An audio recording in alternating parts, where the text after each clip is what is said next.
Muy buenos días, muy buenas tardes, muy buenas noches, estimados amigos de Diálogos de Pluralidad. Aquí estamos con el maestro en Ciencias Ocultas, bueno, no, en Gestal, sociólogo también, Psicoterapia gestal. psicoterapia Gestal. Aquí el buen amigo Carlos de León, quien, entre otras muchas cosas, es inquieto amante de la filosofía, especialista también, te has obligado a ser especialista en Nietzsche. Nietzsche. Y aquí estamos pues para platicar, hacer una sección de comentarios sobre filosofía, ciencias sociales, sociología, hasta trabajo social, también la filosofía. Y hay un tema que es recurrente ahora, que aunque no estamos hablando de la reforma educativa, pero sí del poder del sistema judicial, pues podríamos hablar en este momento, vamos a hablar de la importancia de que se maneje la filosofía en el sistema educativo. Bueno, Carlos. hola Diego, buenas tardes. La filosofía, como todos sabemos, es la madre de todas las ciencias, es muy trillado, pero de la filosofía surge todo el conocimiento. Yo tengo una forma de ver esta disciplina, que no es científica, pero hay que entender que cuando un filósofo empieza a estudiar el comportamiento social, automáticamente se convierte en un sociólogo. Cuando el filósofo empezó a adentrarse en las cuestiones mentales, se convirtió en un psicólogo. Y así sucesivamente podemos ir analizando todas las ciencias. La importancia de la filosofía en la educación es indispensable para el desarrollo y para la epistemología. Hablas, bueno, la filosofía en una división social del trabajo, diríamos, a través de Augusto Comte, Sí, Durkheim también, se va especializando y va generándose distintas ramas, ¿no? O sea, dejamos a la filosofía que hace la reflexión social como sociología, ¿no? Digamos, o sea, sí, cuando trabajas el mira, individuo se vuelve psicología, ¿no? exacto, mira, si tú ahorita citas a Augusto Comte, o podemos poner a Weber, en la cuestión filosófica surge el análisis del Estado, surge la burocracia como método y surge esa epistemología del análisis social. Sabemos de antemano que Augusto Comte, ese fue el trabajo, bajar la filosofía con el método positivista o metodología o ciencia para adentrar este estudio a la práctica social, al hecho social. Lo quiso llamar física social, terminó llamándolo o llamando a la ciencia sociología. Entonces, ¿por qué nos adentramos en esta cuestión educativa? Porque tiene que tener ese fundamento epistemológico, los pasos metodológicos para crear ciencia. Sabemos que cada etapa en la educación vamos generando un conocimiento previo hasta llegar a ser precientíficos. Cuando obtienes tu título, automáticamente te haces un científico del área que estás estudiando. Yo diría profesionista. Es que profesionista es la cuestión legal, pero a fin de cuentas hace ciencia. Sí, pero vámonos en el término del derecho. Ok. Pues yo no les veo, se van a enojar muchos amigos abogados, pero no les veo mucha ciencia, más bien parece que están jugando dominó, porque si yo te saco la ley tal, pues yo te voy a invocar el artículo perengano, y parece que juegan dominó, más bien parece una técnica, El derecho porque esa es la entra, ciencia. sí, el derecho entra en las ciencias sociales, como la economía. La forma del derecho, como se maneja en una cuestión práctica, subjetiva, ahí está el problema. Que la gente cree que todo lo objetivo, todo lo que puede palpar, es ciencia. Por eso también niegan que la psicología sea ciencia. Bueno, también la podemos dividir antes los profesionistas, la técnica, ¿no? Digo, porque puedes salir de la universidad y sabes la técnica, pero no necesariamente estás haciendo ciencia. Bueno, es que la ciencia en el sentido estricto es llevar los pasos del método vas a llevar una hipótesis. No necesariamente manejas hipótesis. Entonces vamos a manejar ciencia como metodología y técnica como modo.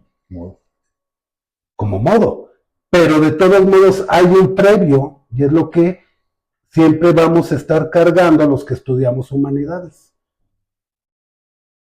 Porque para hacer antropología, para hacer sociología y para hacer psicología, necesitas algo objetivo para que se catalogue como ciencia, pero hay técnica.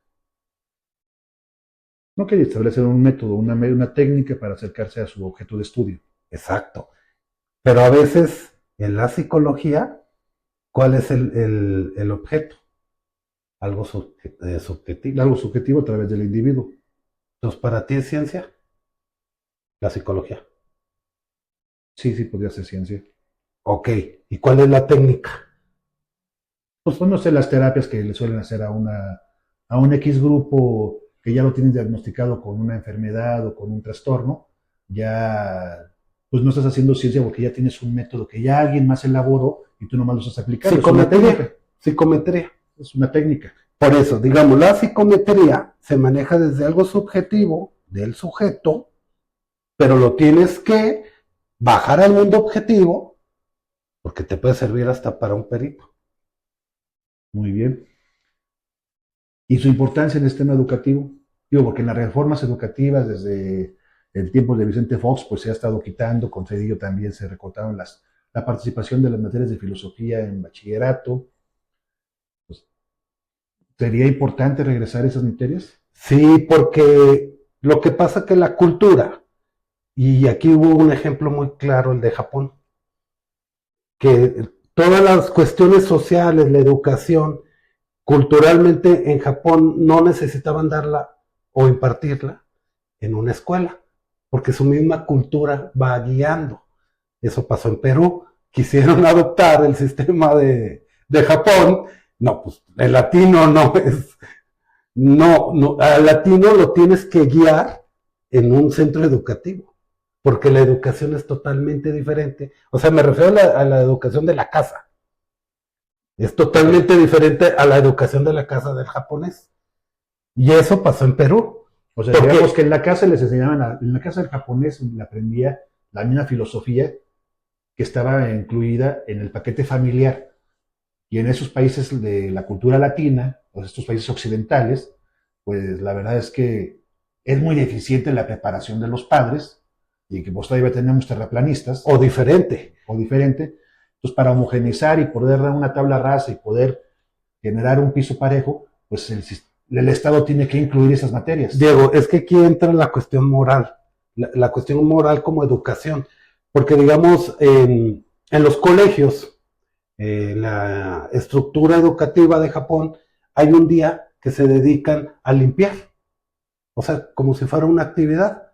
O sea, los niños limpian el salón, todo, la estructura. Si tú le pones eso al latino, va a llegar la mamá y le va a decir, pero mi hijo no es... No, para eso tienen conserje. Exactamente. Y para ellos es hasta una cuestión de honor.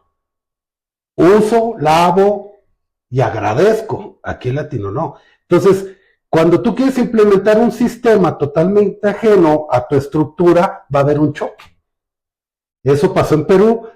Ahora, ¿por qué quieren quitar este tipo de materias, filosofía, sociología, todas del área de humanidades, historia, geografía, X?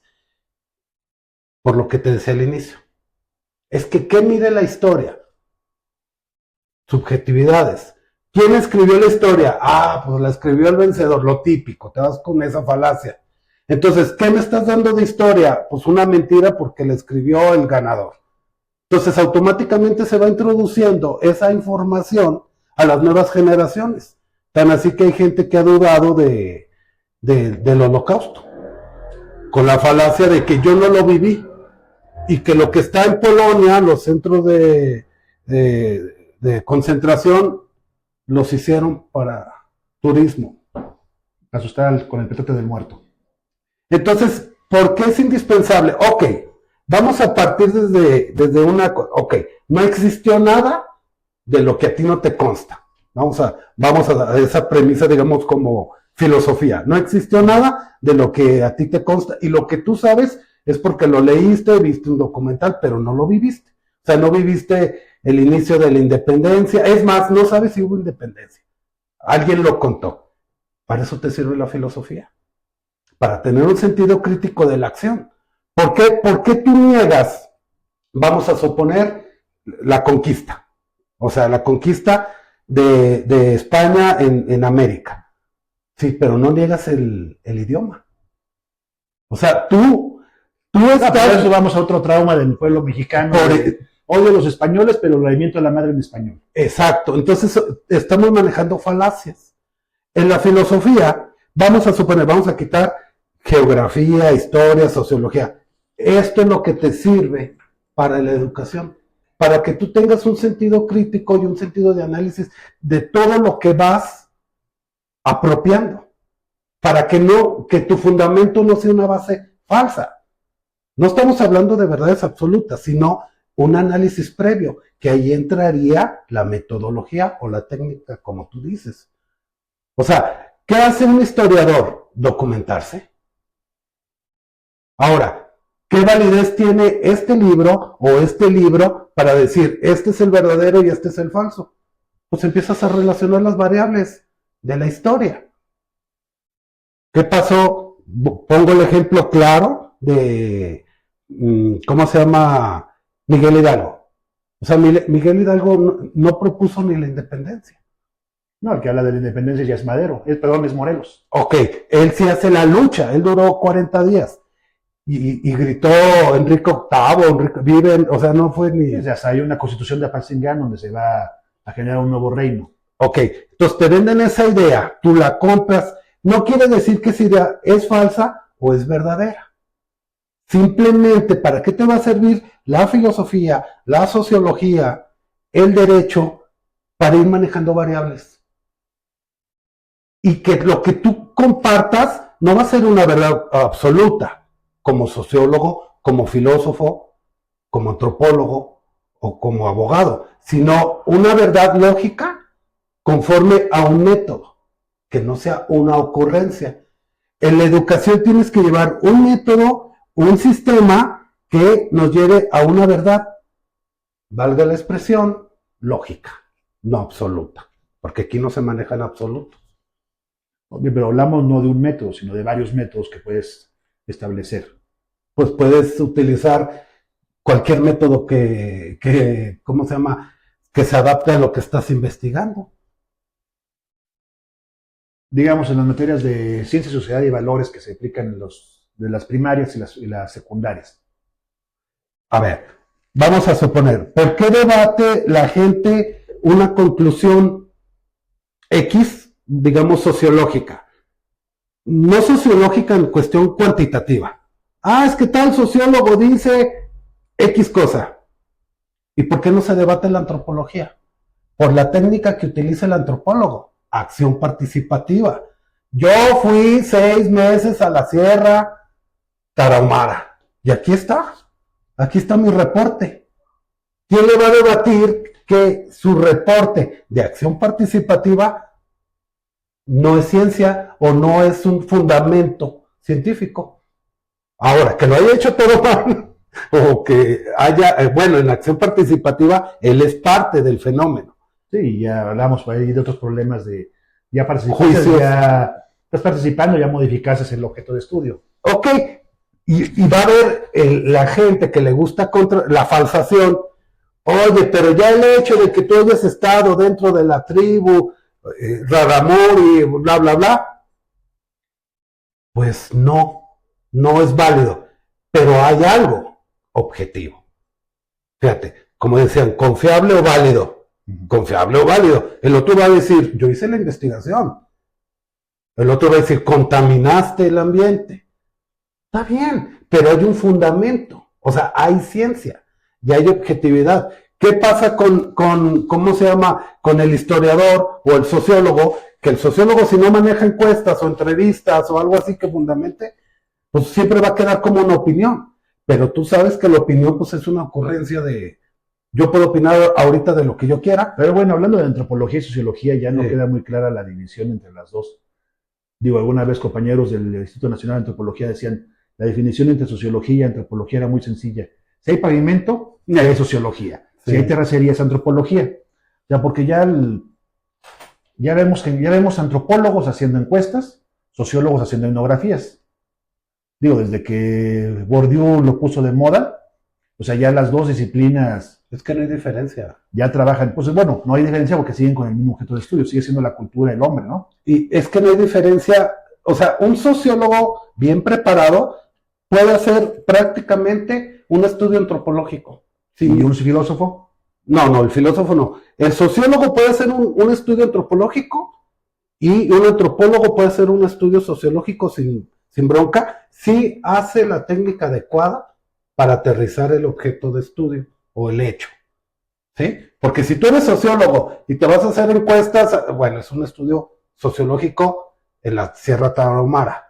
Pero si vas a hacer acción participativa o etnografía, tienes que tener el conocimiento de la técnica antropológica. Para mí nunca ha habido diferencia entre esas dos ciencias. Lo que cambia son las técnicas. Así de fácil. No sé qué pienses tú. Es que eres sociólogo y antropólogo, ¿eh? No, yo siempre he creído que es una división política más que una razón epistemológica. Bueno, es que...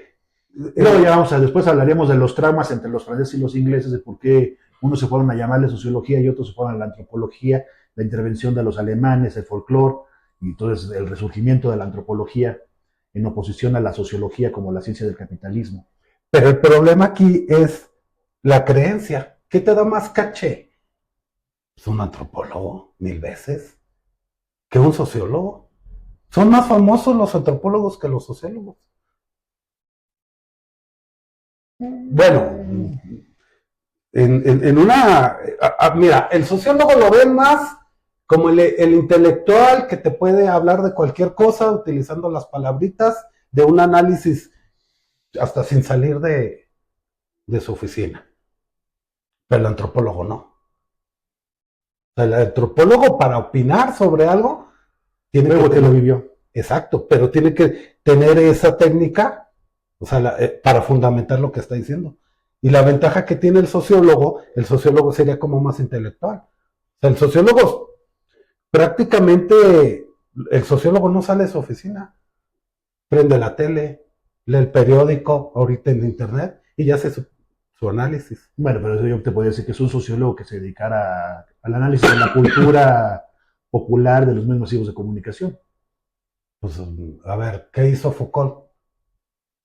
No, pero el Foucault es otra estrategia, es otro método. Él mismo creía que estaba haciendo psicología.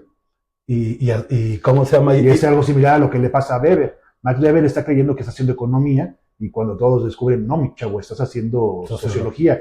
Y otro de sus compañeros de cubículo, un tal Freud, pues le creía que estaba haciendo sociología e historia y le dijeron, no, mi chavo, estás haciendo psicología. Es que ese es el problema, si no defines el objeto de estudio. Entonces, como práctica, digo, bueno, en el caso de Weber, pues estaba virgen.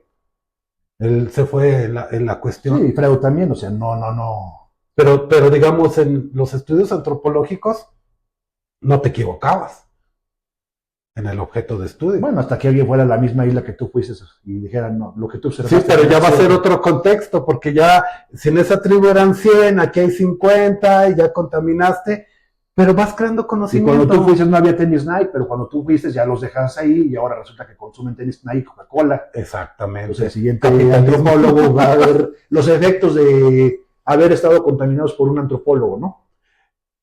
O cuando te llevaste en el caso de Margaret Mead, ¿no? A los gemelitos, las gemelitas, ya contaminaste. Porque la otra ya estaba, ¿qué? ¿En Nueva York? ¿O dónde? Una se quedó en la isla, o la otra en Nueva York, ya contaminaste. Pero para volver a hacer un estudio parecido, el contexto cambia. Pero eso no quita la validez de la ciencia humana. Eso es a lo que yo voy. Ok, pero regresamos al tema. ¿Y la filosofía? La filosofía es la base. Mira, la filosofía es tan importante, y te pongo el ejemplo de Nietzsche. Nietzsche no fue un filósofo improvisado, él estudió. O sea, su licenciatura o su estudio fue filología. O sea, para él, a él haber sacado todas las ideas, fue filología griega. No, y con una fuerte influencia de Schopenhauer y el mismo Kant, ¿no? Por lo mismo, porque empiezas a entender la etimología de las palabras, empiezas a comprender el contexto, no tanto la oración, sino el contexto. Por eso Nietzsche se atrevía a, digamos, en sus libros, digamos, cómo se filosofa martillazos, perdón por la expresión, pero a tontear a todos. Mira cómo te equivocaste. Es más, cuestiona la frase de Descartes. Pienso, luego existo. Él dice, no, si hay algo que piensa, es porque ya fue algo a posteriori. No, o sea, y se va, cuando hace ese ejemplo, hace, ¿cómo se llama? Incluye a Hume. Y después pone a Kant en cuestión así de cómo se maneja la epistemología y el conocimiento.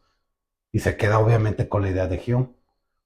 Pues para ponerlo en un lenguaje técnico de estas nuevas generaciones que trabajan ya con la computadora y los celulares.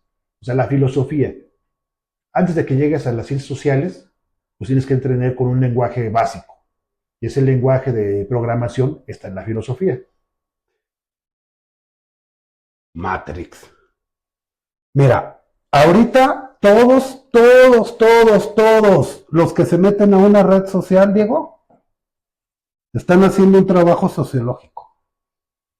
Desde que ven una noticia o un video, tú lees los comentarios, son análisis sociológicos. Desde que tú tienes una red social, Diego, y quieres opinar sobre cualquier tema X, porque tienes esa libertad que te dio la tecnología de poner un perfil y, no, ¿sabes qué? Yo opino que Cristiano Ronaldo es mejor que Messi. Y ya, y te vas a guiar conforme a lo que no es cierto y empiezas, pum, no, pues deja investigo. Paz. Y el otro va a investigar. El problema es que no hay orden, no hay metodología y no hay técnica. Todos los que se meten a las redes sociales son sociólogos, pero sociólogos empíricos. Entonces, cuando se topan con alguien, vamos a suponer, si están debatiendo algo de derecho, vamos a suponer lo de la reforma aquí en México. Un abogado te va a hacer trizas si no conoces de derecho, pero estás opinando de derecho. Sí, por su conocimiento a través de Netflix y sus series de televisión de abogados, ¿no? Lo básico, básico. Y ni siquiera reflexionan de que en el mejor de los casos, si eso es real, lo que le está pasando en Netflix, es un caso de otro país, otra cultura, otra legislación. Y a veces le piden asesoría a uno de otro país. Sí. Pero fíjate, checa esto del derecho. Esto está bien interesante. La gente, primeramente, no se ve ni diferenciar lo federal, lo estatal, lo municipal, las fiscalías. ¿A qué poder le pertenecía? Sí, a un juzgado cívico, que son las sanciones administrativas que el municipio impone a través de las faltas administrativas, como el sonido alto de tu carro, las multas de tránsito. Pues eso es una cuestión de falsas administrativas. Es que no les queda claro que eso es una cuestión del municipio. Exacto. Y que es el cabildo el que es responsable de esos juzgados. Pero tú te diste cuenta, yo me di cuenta. Pero como es mucha información y es mucho, digamos, ¿cómo se maneja la persona que crea algo y lo da como por hecho? Digamos, aquí entra el efecto Dunning-Kruger, ¿sí? Uh-huh. O sea, que tú, es dual, el efecto Dunning-Kruger. O sea, el güey que sabe, el tipo que sabe, cree que los demás saben lo que él sabe. Ese se podría decir que el lado positivo del efecto Dunning-Kruger. Pero el que no sabe... El león cree que todos son de su condición. Ajá. Tú dominas el derecho genial. Entonces tú crees que al platicar con los demás estás en el nivel... No, pero ellos no saben nada de derecho. Tú estás teniendo el efecto Dunning-Kruger porque no empatizas. Pero, ¿qué pasa si uno de los de aquí, vamos a suponer hay 3 personas más y yo, quiere debatir contigo, Pero él cree en el efecto Dunning-Kruger al revés, que él sabe más que tú. Lo que le pasa a los médicos del Seguro Social de que llega el paciente y diagnostica el médico y entonces el paciente saca su celular y saca, aquí en Google dice Sí. qué es esto. Exacto. Ese es el problema y es lo que yo quiero aterrizar. La filosofía en el sistema educativo. Es que tienes que generar un sentido crítico, un análisis crítico de la situación. ¿Por qué? Porque también hay un doctor que te va a hacer un falso diagnóstico y de ahí te vas a agarrar. Entonces, por eso, no, pues me voy a Google. ¿Qué es lo que está haciendo la gente? El chat ¿qué? GPT. Ahorita, digamos, yo estaba debatiendo sobre un tema en redes sociales y cometí el error con el otro tipo de decir, es que chat GPT dice esto. Le digo, no, espérame. O sea, estoy debatiendo contigo o sea, no sabes del tema, no sabes.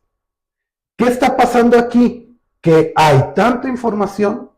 Yo creo ahorita, pues es la época donde tenemos más información, pero la información no está ordenada y la desordenas más. O sea, es como si estuvieras en un buffet para ti solo, Diego. Pero quieres comer primero carbohidratos, después te llenaste, después te dio hambre. Sí, es obvio que un niño de preescolar tiene más información que el mismo Sócrates sobre lo que pasa en el mundo. Así Pero que, el niño no tiene la capacidad de discernir esa exacto. información y ordenarla, a la que a través de Sócrates, con sus métodos socrático, estableció un orden para esa información. Si esta información, digamos que está en las redes, la tuviéramos en la Edad Media, o sea, ahorita hay menos ignorancia, pero hay más desorden. En la Edad Media, o sea, el que sabía era porque sabía. Los demás eran agricultores. ¿Qué sabían? Bueno, pues arar la tierra, amarrar una Tenían vaca. otra sabiduría. Otra sabiduría.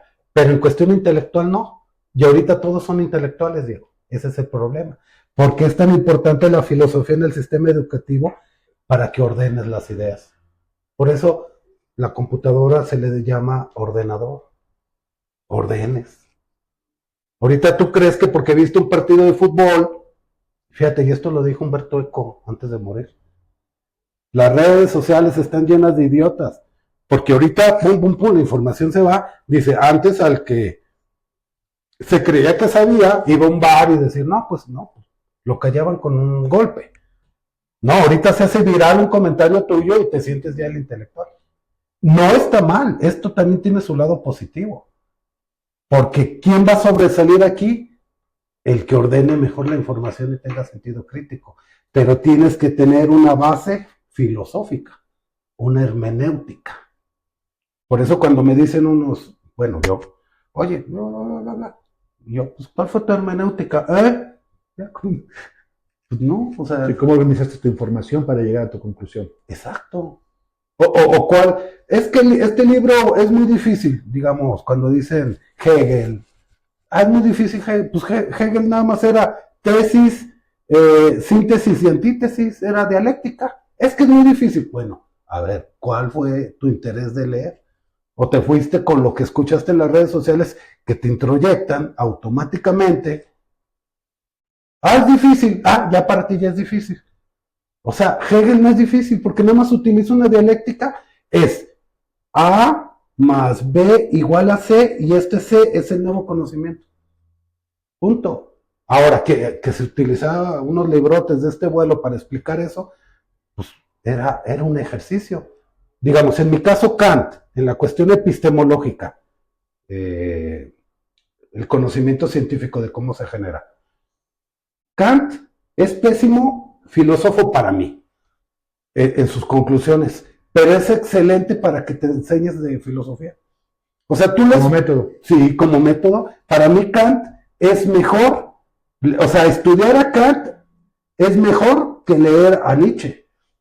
Pero las conclusiones de Nietzsche para mí son mejores. Bueno, pero Nietzsche tiene otro problema. Él trabaja con aforismos. Confrontación psicológica. O sea, nihilismo. Ya tienes a la interpretación del momento y a otras, tienes que utilizar otras herramientas como la semiótica para saber hacia dónde iba. Es que es bien interesante, porque cuando tú manejas el nihilismo de Nietzsche, él mismo tiene un aforismo donde dice, no me creas a mí ni a mi Zaratustra, igual te he engañado, porque el conocimiento es infinito y tu interpretación para llegar a superarte tú como hombre, digamos, de manera moral, de manera personal, es que rompas esas ideas. Entonces, en cambio, Kant, como estudio, él te está diciendo crítica a la razón pura. Crítica en filosofía significa estudio de la razón pura. El problema de Kant fue que él sí te introyecta algo de él y Nietzsche te deja libre que interpretes. Entonces, Kant, ¿qué te está diciendo ahí? A fin de cuentas hay cosas que racionalmente no las puedes conocer de manera racional. Entonces, por eso Nietzsche hizo trizas a Kant, ¿no? Pues, la razón es lo último que tenemos de un fenómeno, causa, consecuencia, a priori, a posteriori. Por eso Nietzsche se cargó más al nihilismo, punto. O sea, Kant es muy, muy, muy, muy bueno para el estudio. Por ejemplo, yo como docente, soy docente, yo como docente a un alumno mío le daría primero a Kant y ya después le daría a Nietzsche. Y que él saque sus propias conclusiones de la misma epistemología que manejan ellos. Entonces ya cada uno, digamos, si tuviera 30 alumnos, cada uno va a generar su camino. Y ninguno va a estar mal, porque es tu individualidad, tu mundo subjetivo. Por eso los dos manejaron la variable moral, bueno, o constante moral, como lo quieras ver, en una cuestión de trascendencia. Pero Kant te decía, así bien fácil, actúa de tal forma que tu acto sea universal. Y decía Nietzsche, pero tu acto es tu acto y mi acto es mi acto. Lo que para ti puede ser lo más correcto, para mí puede ser lo más incorrecto. Bueno, yéndonos a un... Pero bueno, en este proceso de epistemológico, aunque existan 30 individuos, 30 métodos, si el método se maneja de manera correcta, homogéneo, con un orden, las conclusiones deberían de ser similares. Sí. Eso te dice Kant. Por eso dice, actúa de tal manera que tu acción tiene que ser universal.